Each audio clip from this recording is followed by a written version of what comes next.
Boker Tov HaShabbat, we're going to be reading, it's going to be Parshat Zachor.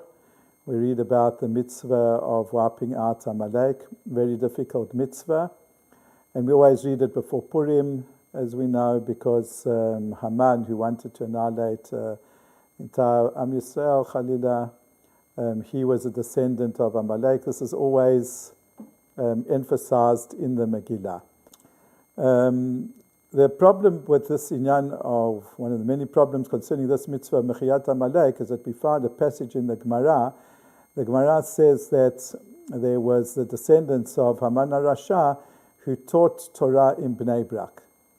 And the question then is, how could it be that his descendants who were from Amalek, how could they have survived? Wasn't there a mitzvah to wipe them out? And I'd like to explain this matter on the basis of an interesting machloket between Rabbi Shimon and Rabbi Yehuda in Parshat Bechukotai, and it deals with the issue of machloket in the Rishonim, a dispute whether, in fact, do we allow people from Amalek to mitgayer, to convert. So let's get first of all back to the pasuk in Parshat Bechukotai. Parshat Bechukotai starts off describing that if the Jewish people will keep the covenant, if they'll go walk in the way of the Torah, there'll be amelim b'Torah, which means they will toil in Torah mitzvot, that we will merit having all the blessings, type of utopian existence over here in this world, which, Be'ezrat Hashem, that's going to happen soon. I don't know how soon, but it's going to happen.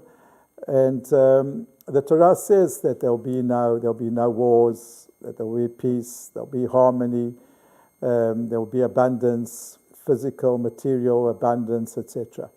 Now, amongst all those psukim, the Torah says, "V'yishpati chaya ra'a min ha'aretz," that Hashem will cause to cease all wild animals in the land. And there's a machloket, a difference of opinion, how to explain this word v'yishpati. V'yishpati is to lishbot, to cease to be.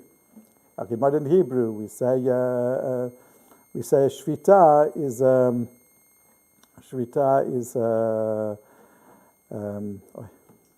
a strike.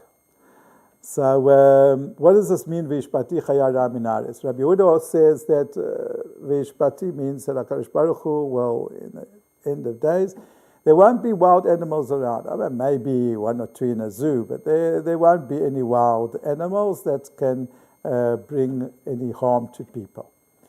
And interestingly enough, Rab Shimon, the famous Rab Shimon Bar Yochai, he says, "Mashpitam shelo yazuku."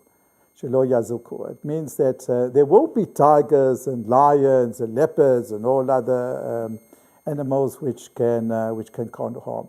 But Hashem will change their nature that they won't harm people. So that's how he understands the word shvita. Shvita means not that you physically have to get rid of the lion or the leopard. The lion and the leopard they'll have the exotic type of skin, but they'll have the nature of an ordinary domesticated cat. And that's called, as if you just got into Rab Shimon, that's called that you destroy the animal. That hishbati, that doesn't have to be physical destruction.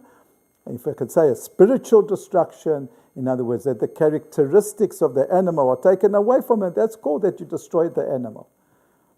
According to this explanation of Rab Shimon Bar Yochai, when we speak about the destruction of Amalek, so we can say there are two ways to destroy Amalek. There's one way to destroy Amalek is physically, like it was in the time of Shaul, the time of David HaMelech, to physically destroy the evil people of Amalek. According to Rab Shimon's view, there's another way to destroy Amalek. If an Amalekite converts and he becomes a Geit Tzedek and he teaches Torah, that is the ultimate destruction of Amalek. To take the ideology, the characteristics of Amalek, and now to use them, that a person converts and he uses now his new identity in a way in which he teaches Torah, what greater destruction than the ideology and the characteristics of Amalek can there be, more than a person converting and becoming a teacher of Divrei Torah? So that's the most profound expression according to Rabbi Shimon Bar Yochai. You don't have to destroy an animal physically. Take away its nature and you've destroyed it. Take away the nature of Amalek and convert the person, and have the person then teach Torah. So the person who once upon a time felt, and that the person promulgated the idea that there isn't a God at all in the world, and everything happens to be a matter of chance, and everything that happened to be, Israel has to be attacked because they represent godliness. And to take that person and to change now, to capture that person and make from the enemy a person who now becomes a soldier in promulgating what the Torah stands for, that's the ultimate destruction of Amalek. That might be the ideal way in which to destroy Amalek.